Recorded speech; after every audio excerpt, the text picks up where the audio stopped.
All right, good afternoon. I'm Lisa Shea. I teach electrical engineering at West Point, and I'm here with my colleague Greg Conti, who teaches computer science at West Point, and our friend Woody Hartzog, who's a lawyer. He teaches, he's an assistant professor at the Cumberland School of Law, which is part of Samford University. He's also an affiliate scholar at the Stanford Center for Internet and Society, and he's worked at the Electric Privacy Info Center as well. So we're going to talk about confronting automated law enforcement, which is any use of automation, computer analysis within the law enforcement process. These are our own ideas, our own thoughts, not those of our employers.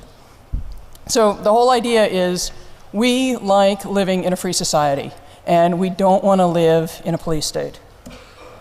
And you think about it's always good to obey the law. I mean, that's part of our value system. That's part of what makes society work. But think about what happens if everyone obeys every law rigidly all the time. This is a video that maybe many of you have seen, where a group of students at Georgia Tech tried an experiment. They drove around the Beltway around Atlanta at exactly the speed limit, and they got a whole bunch of friends together and drove right across the entire highway at exactly the speed limit. And you can see the god-awful traffic jam that's building up behind them. And they were happy too. Yeah. And the people behind them, you can imagine, were just thrilled to be going exactly the speed limit. It actually could have been a very dangerous experiment. I mean, there were people driving on the side of the road to try and get around this. What the IRB say? So as I said, automated law enforcement is any computer-based system that's going to use input from unattended sensors, that we have all around us, to algorithmically determine whether or not a law has been broken, and then to take some kind of action. So really what we want you to take away from this talk are three things. One, the network technologies exist right now. Second, if we aren't careful in paying attention to how these systems are in place, really disastrous consequences could ensue. We could end up living in that police state we showed earlier. And then third, you all in this audience are in a unique position to help prevent this. You have the technical knowledge, you have the networks, you've got the skills and abilities to see what's going on and to ask the right questions of people who are trying to implement these systems. So, over to you, Greg.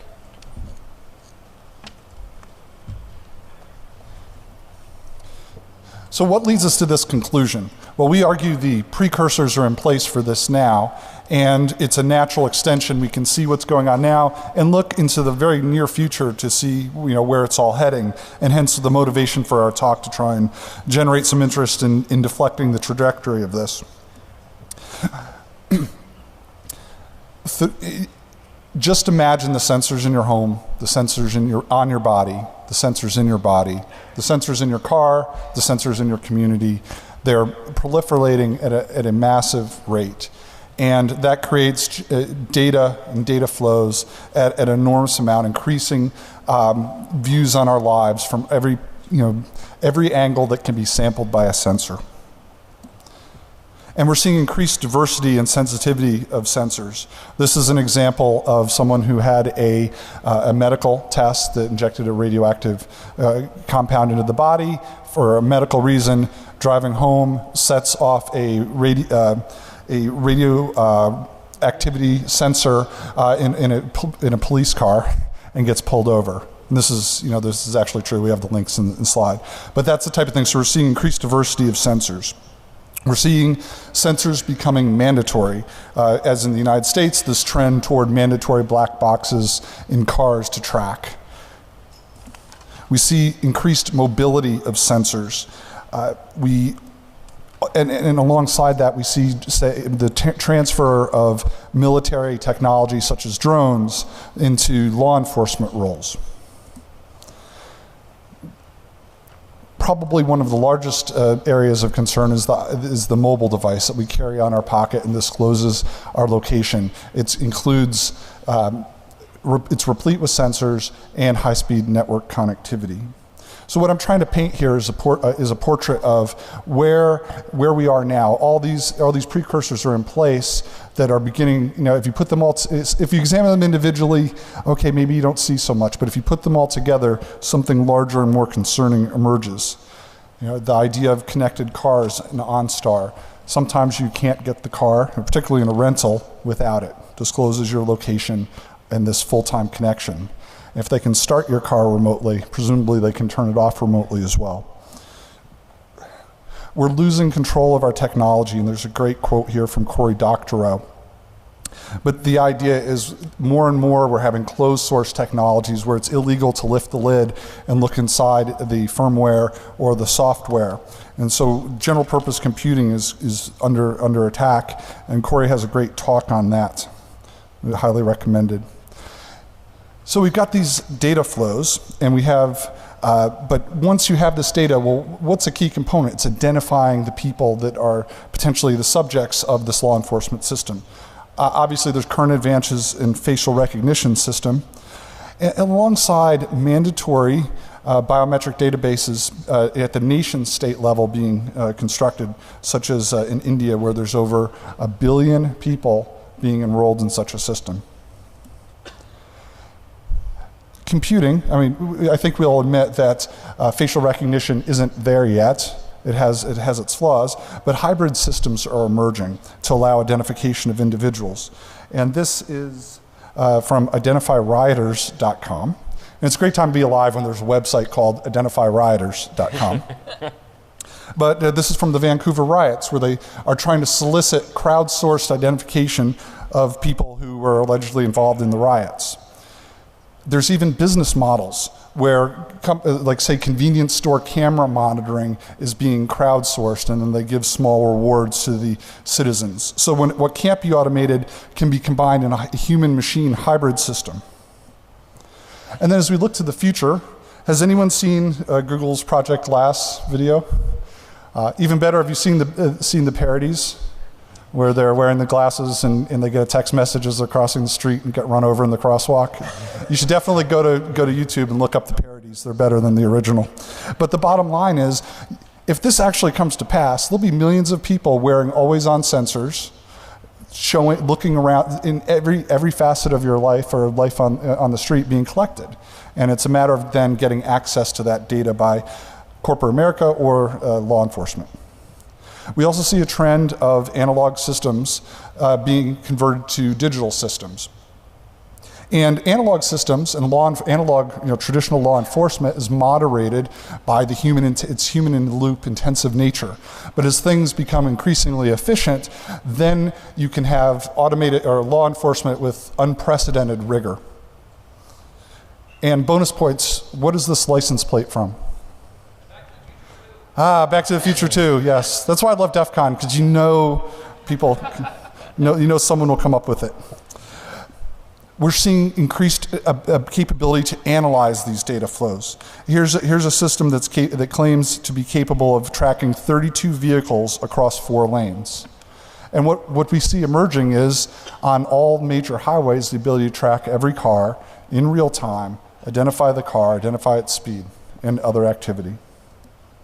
We also see other sensors technologies being developed, such as the Wide Area Motion Imagery System, which can track individual vehicles and people over long term, over the course of hours, long-term monitoring of paths that individual objects, people, and cars are taking. And the very aptly named Persistent Stare Exploitation and Analysis System. And then, of course, the cost of technology is dropping. Location tracking, so you can track your spouse or children, is dropping on a daily basis. So the technology is getting cheaper and cheaper, where it's almost disposable. And predictive policing, the ability to take the data as it exists today, that you have now, and then try and project out into the future when and where crimes will occur, is actually reality. We've seen this before. Where have we seen it? Yes. So, okay, these aren't we're not saying there are precogs involved, but it's definitely out there, and we have links in our blog, in our slide deck about where it's actually being done.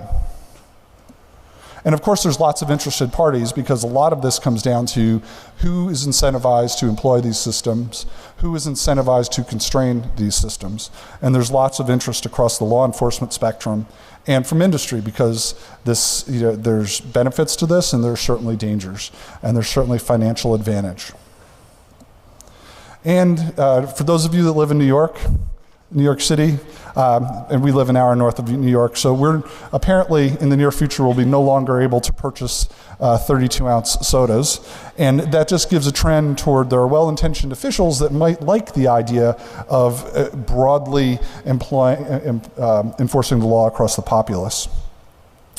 And there are other, historically, if you look back, there are certainly law enforcement agencies that have strict enforcement models. Some would call them speed traps, such that the Automobile Association of America has erected billboards outside some of these towns to warn motorists. So there is clearly the opportunity for abuse by automating some of these. And you hear the term quotas, and most people, law enforcement officials, will say, well, quotas don't exist. We never tell our officers to enforce a quota system and capture, up the numbers for a given month. Well, we argue that they do, and I mean, I'm sure they're not supported officially, but here's an example that the New York City Police Benevolence Association has actually a report form to report when the officer claims that they've been asked to enforce a quota. So these are all like trends pushing this forward. And who's seen bait cars?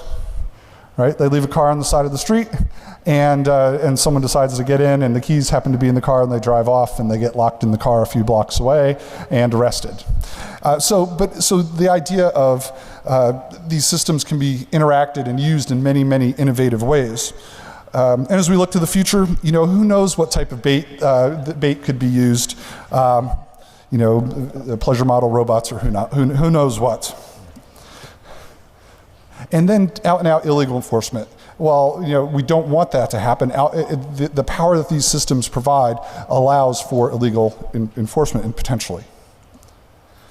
And we can certainly, and I want a picture like that on top of my car, just for the record.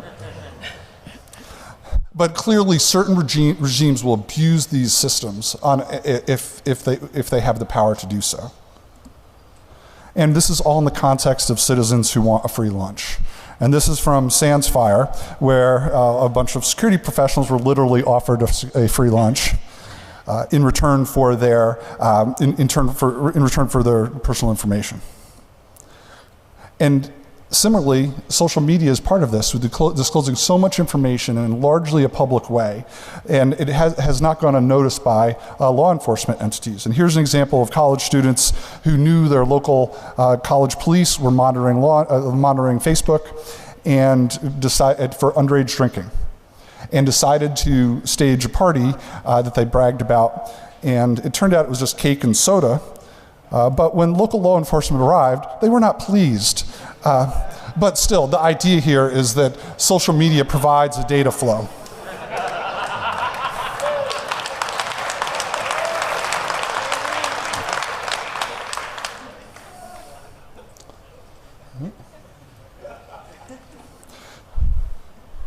And this isn't all pie in the sky, just this is going to happen. We already see successful prototypes and business plans now.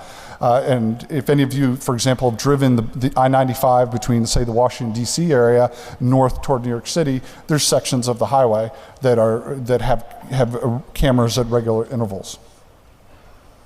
So we're not making this up.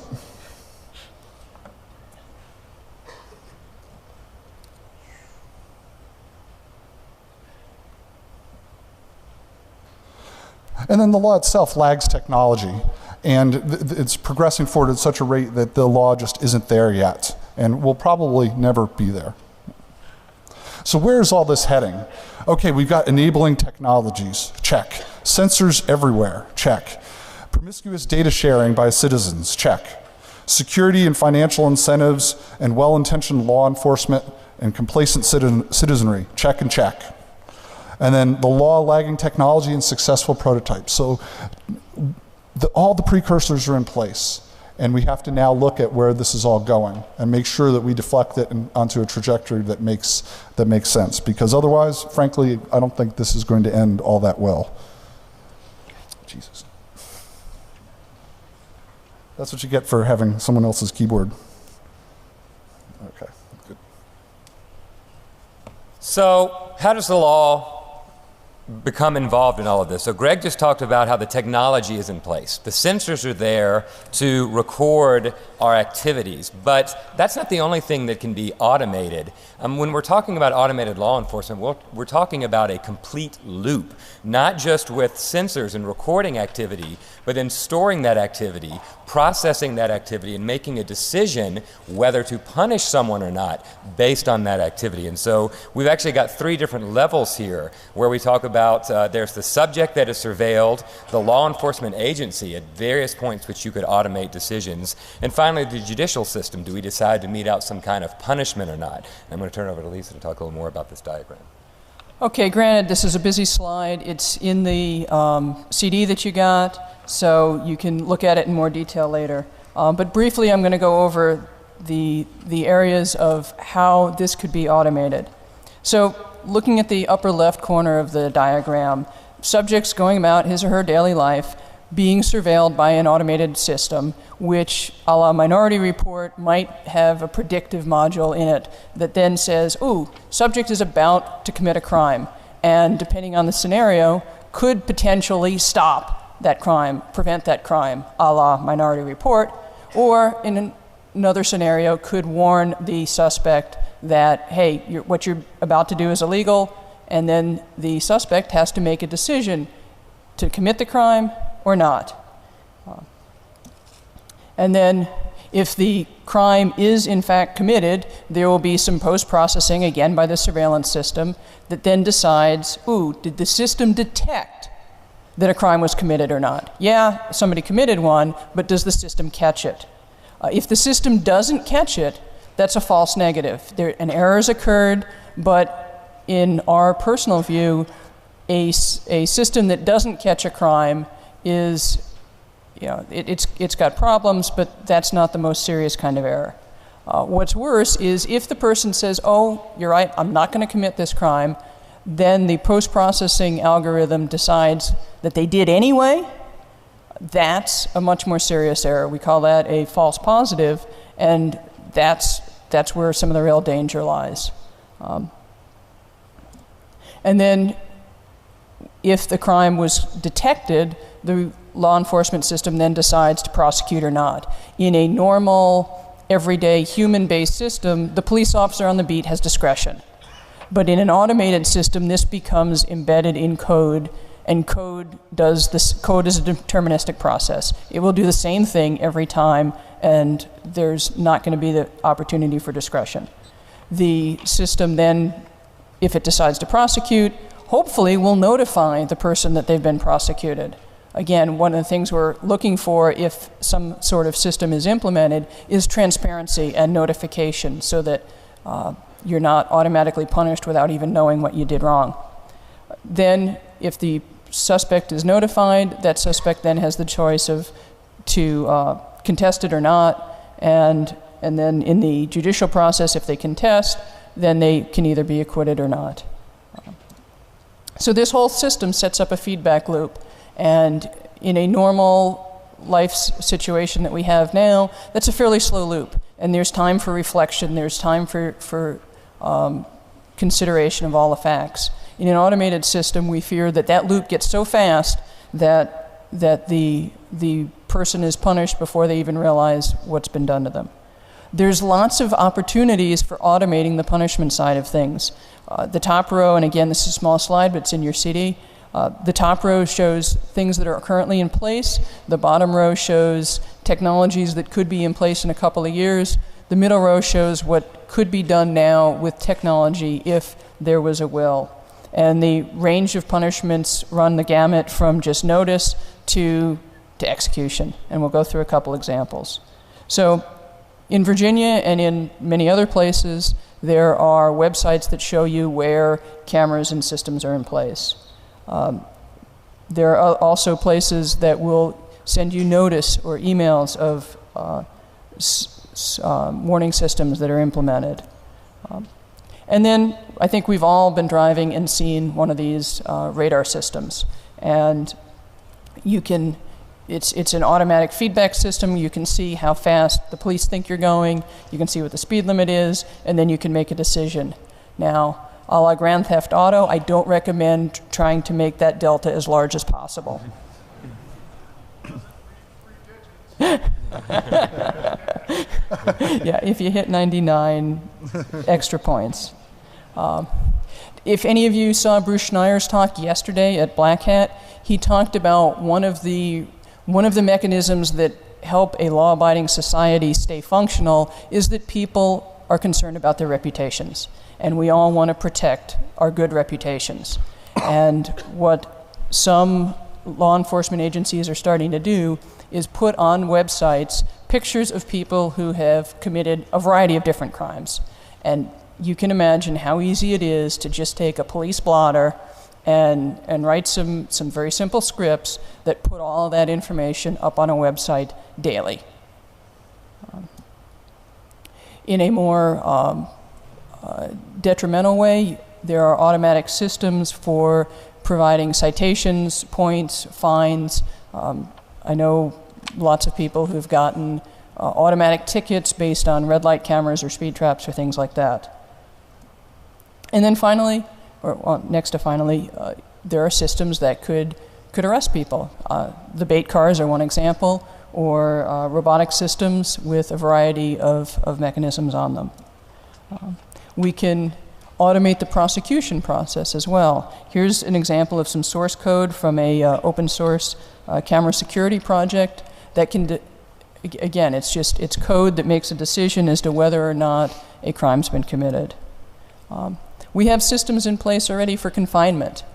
There's a whole variety of GPS tracking devices. Greg showed a couple examples.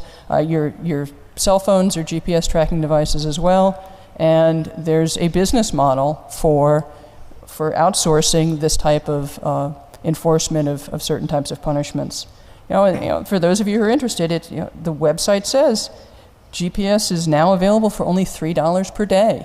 So run out and get yours. Track your family members for only $3 a day. Yeah, well, I can think of my children would be a good use for this too. And then finally, the ultimate punishment is death. And there are already examples of automated systems that have lethal weapons attached. The ones that we know about right now, by and large, have humans in the loop. And that's, but that technology doesn't necessarily require humans in the loop. All right.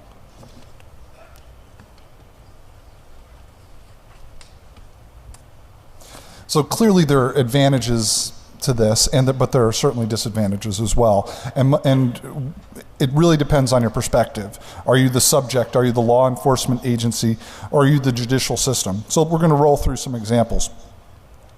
Some would argue that these systems provide a more secure society and a safer society. They clearly have the potential, or in theory, to offer increased efficiency.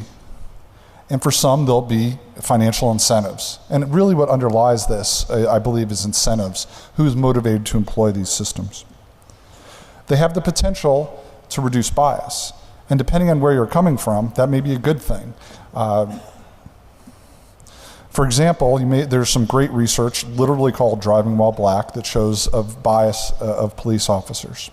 There's also stop and frisk activities in certain parts of the country.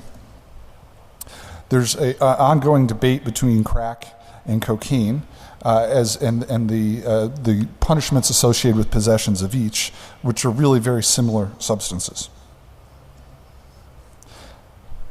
There can be protection from abuse, or these systems can be abused, so it depends on your perspective. So clearly, if you go back and look at the history of various countries around the world, none are without their blemishes. And certainly there are false positives.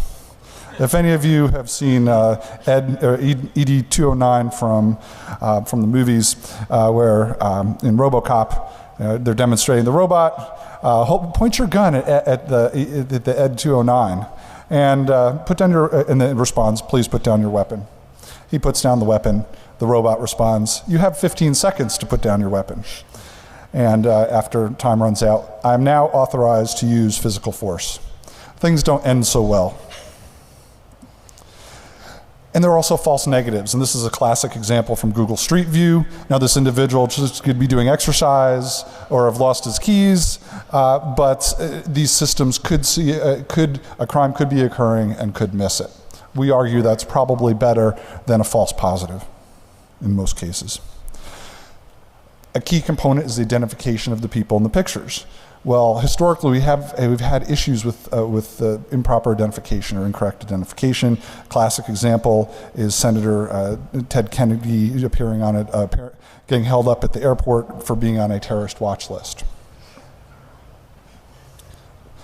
The results of this could be a less compliant populace, because we as citizens have to agree. It's a contract. We have to agree to support the law, to believe in the law on some level.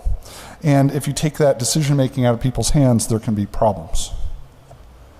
And there's always the risk of unproportional response, that the system will respond in a way that's inappropriate. And this is a Texas speed trap motivational poster, a chain gun. And clearly this has the ability to enforce social control on a large scale, particularly as we move forward. And really depends on whether your local politicians want you to have 32-ounce sodas or not, or a variety of other activities. They can enforce it with automated means. Some won't like the loss of power. Yes, and that's Batman. And it turns out Batman was pulled over for incorrect plates, but he was actually going to a children's hospital his plates were expired, so they let him go. But it was a good picture, so I thought I'd include it. But law enforcement and others, and I would assume some in power, like the professional courtesy perhaps that the current law enforcement system provides to them. Well, they might not enjoy that loss of power if you have an unbiased automated law enforcement system. And there's a nice example of Montgomery County Police Department in Maryland photographed speeding past the camera with their extended middle finger. The unions and other police-related organizations will certainly have something to say, because efficiency could very well mean lost jobs. Okay, so there are many questions necessary to move forward. As we move forward in this era, I'll be followed by Woody. So what can we do? Chances are that we're not going to see full automation overnight. It's going to happen piece by piece. It's going to automate a little bit on the surveillance side and maybe a little bit on the decision-making side. And we think that the appropriate response is to start asking questions now, to start demanding answers, and that if a system is going to be implemented, that it be implemented responsibly. And there are some things that need to be attended to if that's going to happen. So, for example, the method of implementation. Are they going to use the sensors that we're carrying around on our bodies, or are they going to mandate that everyone install a government brand sensor? Control. Who gets control over the enforcement system? Is it going to be low-level administrators? Is it going to be third parties, perhaps software vendors that create the code?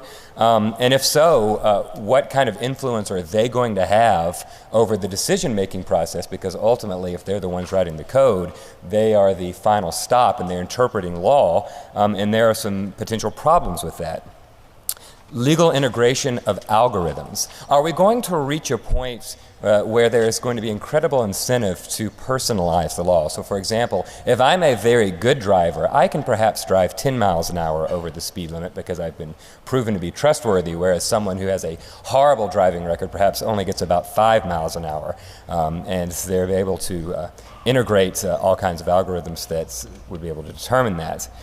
Do you stop the violation before it happens, or do you wait until after it happens and then give a fine? Now, that may seem like a simple question, but I think that the political pressure could be great when these systems are already implemented and entrenched for someone to say, well, if you can stop the crime, if you can stop the violation of the law, why wouldn't you stop the violation of the law? But I think that there are significant problems with preemptive enforcement of the law.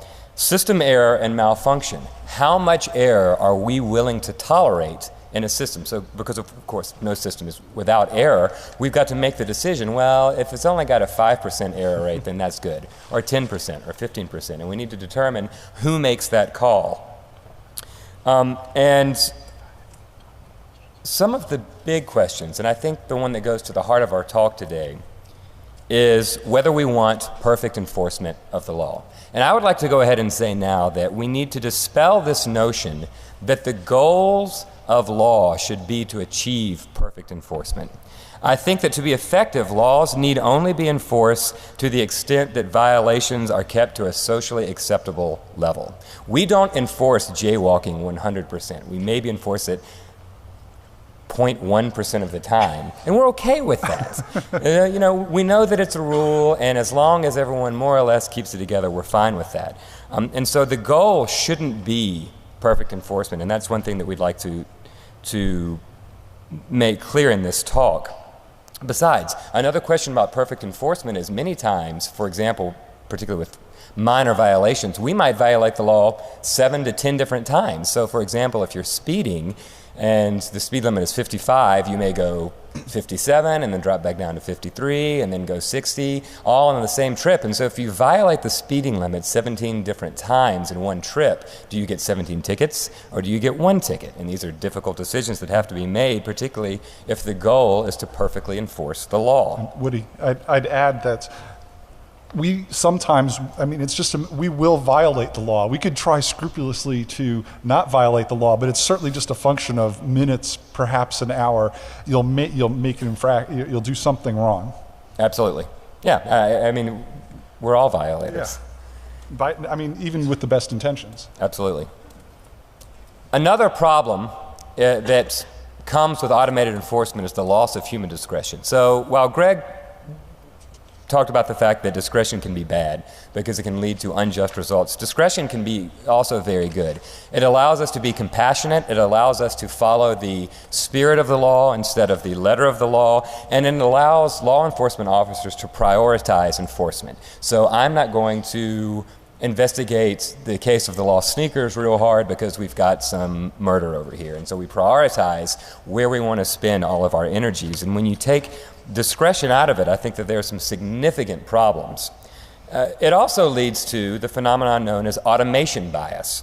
So there's a fair amount of research out there that shows that we as humans, as a group, tend to irrationally trust judgments made by computers, even when we have reasons to potentially doubt that. You know, the idea is, well, that doesn't look like the guy, but the computer says that's the guy, so that's probably the guy. And there's a fair amount of that in the literature, and if you're going to automate a system, you've got to find a way to combat automation bias. It's one thing to exercise your opinion and your right to freedom of expression, and it's another thing to do it when there's a government camera right in your face.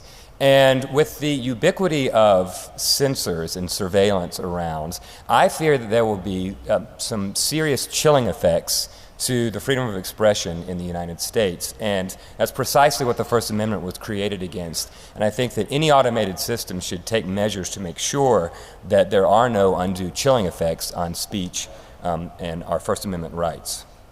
Also, imagine if, let's say, the use of speeding violations increases 700% when you automate the system. We all decided to appeal simultaneously. We would crash the system. You have to make sure before you implement any system that there's a mechanism, that the infrastructure can handle both the burden of the initial violations being issued and the appeals process that comes after it. And finally, there's the issue of societal harm. Automating a law enforcement system to achieve perfect enforcement says two things, but it says one thing in particular. We don't trust you. We don't trust you to do what's right, and we're going to go ahead and enforce the law automatically, particularly when you engage in preemptive enforcement. And so that risks eroding the necessary trust between the citizens and the governments that's critical for any kind of effective governance. Also, there are some moral implications of doing our best to make sure that nobody can violate any crime with preemptive enforcement. And so what does it say about a society that takes away all accountability for violations? Like, don't worry, you can do anything you want, because if it was bad for you, we wouldn't let you do it in the first place.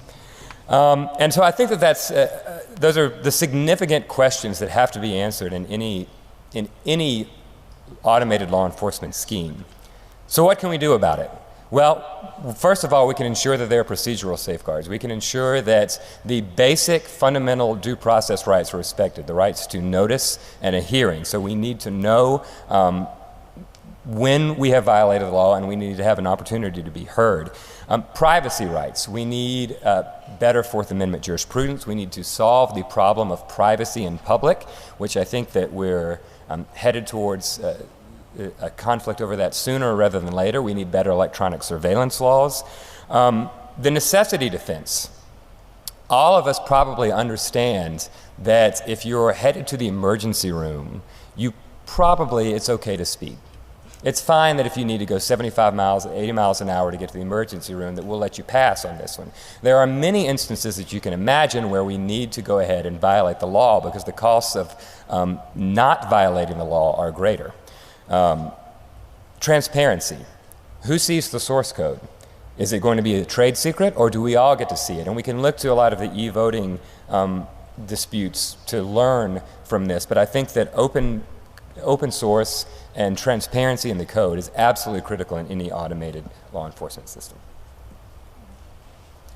So what can we do about this?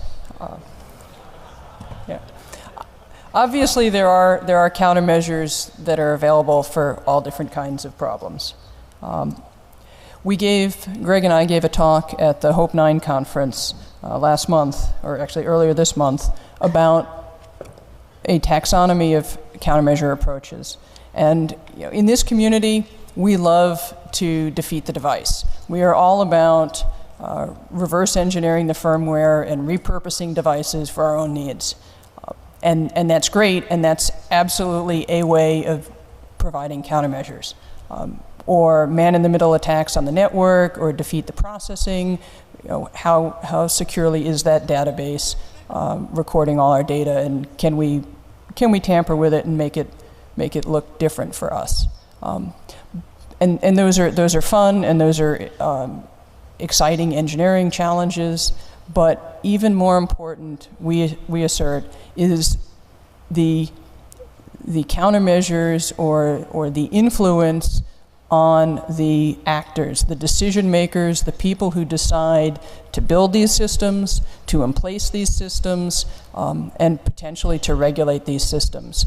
Because if we can prevent a bad system from being emplaced in the first place, prevention, an ounce of prevention is worth a pound of cure. And that takes us out of our comfort zone, because those are dealing with real people, not with inanimate objects. But that's a vital task. To engage the media, to engage policymakers, to engage law enforcement officials, to engage the people who design and build and test these systems. Because once the system's in place, the local economy, the local leaders will become addicted, particularly if it's profitable, right, addicted to the financial resources that it brings in, and getting it dislodged is going to be far more difficult. Yeah, better to prevent it than to try and remove it after the fact. And then also, you have to worry about competing sensors. When you have these different sensor mechanisms, how are they calibrated? How often are they maintained? How regularly are they maintained? Because if you have different sensors that detect different things about your activities, which one is right? And then we have to look at really how are these laws written, and how would they be algorithmically implemented. This is a graph of data that I took from my 2006 Prius showing vehicle speed over a period of about 5 minutes. In this test, I set my cruise control to 42 miles an hour, which is the pink line going straight across the graph. And at the very beginning, I was going a little bit downhill, and you could see the speed rise. And then I went a little bit uphill, and the speed dropped below 42. And then I was on some relatively flat terrain, and yet the speed is still bouncing back and forth. Why is that?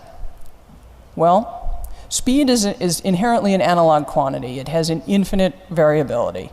But the computers on board our cars are digital systems. So they're doing analog to digital conversion, and inherently there's some quantization error involved. And it turns out that the computer system on board my Prius has a quantization window of about 0.6 miles an hour. So it turns out that that computer will never read exactly 42 miles an hour. It's going to read 41.6, 42.2, 42.8, and so forth. Even though the number that it actually spits out is 4 decimal places behind, 4 digits behind the decimal place. So it'd be like 41.6374 miles an hour. And so you think it's really, really accurate, but it's not. And so if you just look at this little graph, if the speed limit was exactly what that red line was, there's about 17 times within 3 minutes that I violated the speed limit, even though my cruise control was set at the speed limit. So would I get 17 speeding tickets? I hope not. But the law has to take that into account. If any one of us was tasked with writing code to enforce the speed limit law, how would you do it? And would you have this kind of level crossing scheme where every time you crossed the speed limit on an upward trend, you counted that as a violation? Or would you have some kind of sliding window scheme that said only if the level was crossed for 500 milliseconds or 300 milliseconds would you count that as a violation?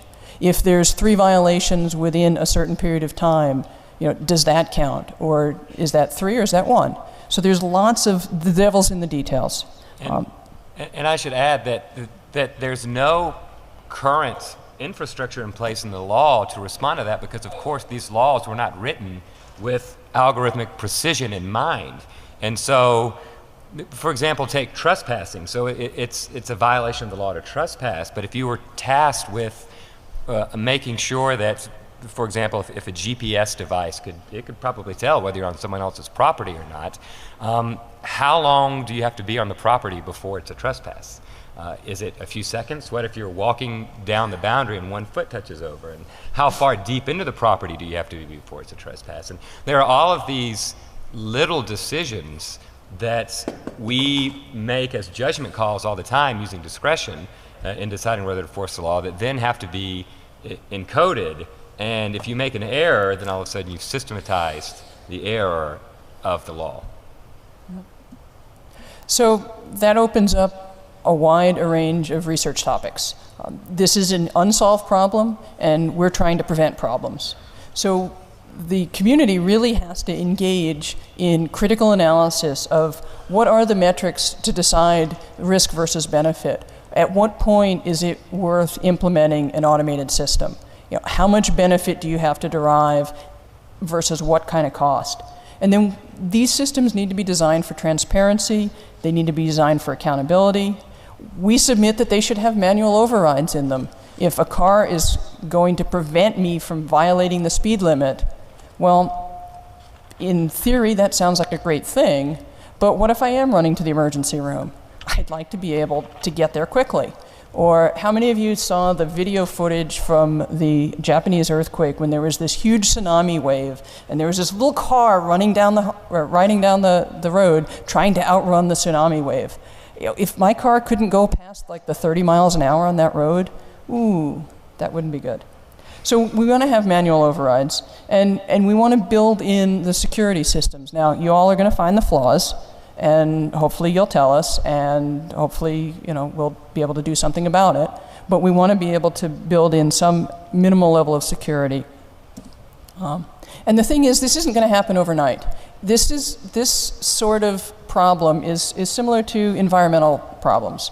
A little bit of pollution here and there, and then suddenly you wake up one morning and your river's on fire.